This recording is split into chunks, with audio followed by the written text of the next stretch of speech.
அனைவருக்கும் வணக்கம். நாம இன்னைக்கு 8ஆம் வகுப்பு தமிழ் பாடத்துல இயல் 4 கவிதை பேழையில கல்வி அழகே அழகு அப்படின்ற கவிதையை நம்ம இன்னைக்கு பார்க்க போறோம். மனிதர்கள் தங்களை அழகுபடுத்தி கொள்ள எண்ணற்ற அணிகலன்களை பயன்படுத்துறாங்க. அது தங்கம், வெள்ளி போன்ற விலை மதிப்பு மிக்க உலோகங்களால் செய்யப்பட்டதா இருக்குது. ஆனா மனுஷனுக்கு அழகையும் உயர்வையும் தரக்கூடிய உண்மையான அணிகலன் எது அப்படின்றத சொல்லக்கூடிய நீதி நெறி விளக்க பாடல் ஒன்றை தான் நம்ம இன்னைக்கு பார்க்க போறோம். இந்த பாடலை எழுதினவர் குமரகுருபரர். குமரகுருபரர் 17ஆம் நூற்றாண்டை சேர்ந்தவர்.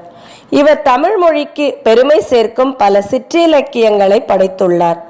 கந்தர் கலிவெண்பா, கையிலை கலம்பகம், சகலகலாவல்லி மாலை, மீனாட்சியம்மை பிள்ளைத்தமிழ், முத்துக்குமார சுவாமி பிள்ளைத்தமிழ் ஆகியன அவற்றுள் சிலவாகும். மக்களின் வாழ்க்கைக்கு தேவையான நீதிகளை சுட்டி காட்டுவதால் இந்த நூலுக்கு நீதி நெறி விளக்கம் அப்படின்னு பேர் வந்துச்சு. கடவுள் வாழ்த்து உட்பட 102 வெண்பாக்கள் இந்த நூலில் உள்ளது. இந்த நூலின் 13வது பாடல் தான் நமக்கு பாடப்பகுதியாக கொடுக்கப்பட்டுள்ளது. நமக்கு கொடுக்கப்பட்டிருக்க இந்த பாடல் மனப்பாட செயல். அதனால இதை நம்ம பாடல் வடிவில் பாடி மனப்பாடம் செஞ்சு கத்துக்க போறோம். ஓகேவா? கற்றோர்க்கு கல்வி நலனே கலனல்லால் மற்றோர் அணிகலம் வேண்டாவாம்.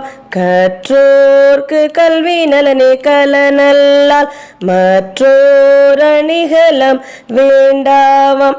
முற்றமுழு மணி பூணுக்கு பூன் வேண்டா, யாரே அழகுக்கு அழகு செய்வார். முற்றமுழு மணி பூணுக்கு பூன் வேண்டா, யாரே அழகுக்கு அழகு செய்வார். கற்றோர்க்கு கல்வி நலனே கலனல்லால் மற்றோர் அணிகலம் வேண்டாவாம். முற்றமுழு மணி பூணுக்கு பூன் வேண்டா, யாரே அழகுக்கு அழகு செய்வார்.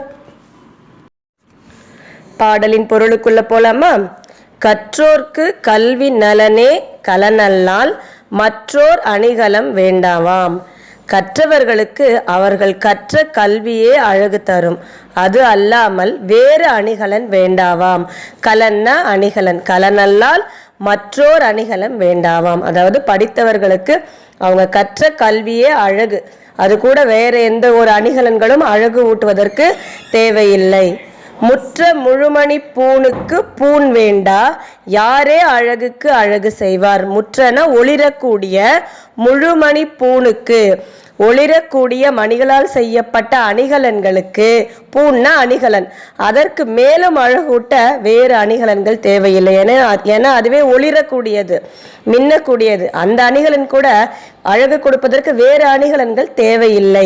அதுபோலவே படித்தவர்களுக்கு அவர்கள் கற்ற கல்வியே அழகு, அதற்கு மேலும் அழகூட்டுவதற்கு வேறு அணிகலன்கள் தேவையில்லை அப்படின்னு சொல்றாரு குமரகுருபரர்.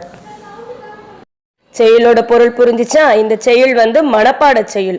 அதனால இதை மனப்பாடம் பண்ணி பார்க்காம எழுதி அனுப்புங்க. மதிப்பீட்டு பகுதியில் இருக்கிற வினாக்களுக்கு விடை எழுதி அனுப்புங்க.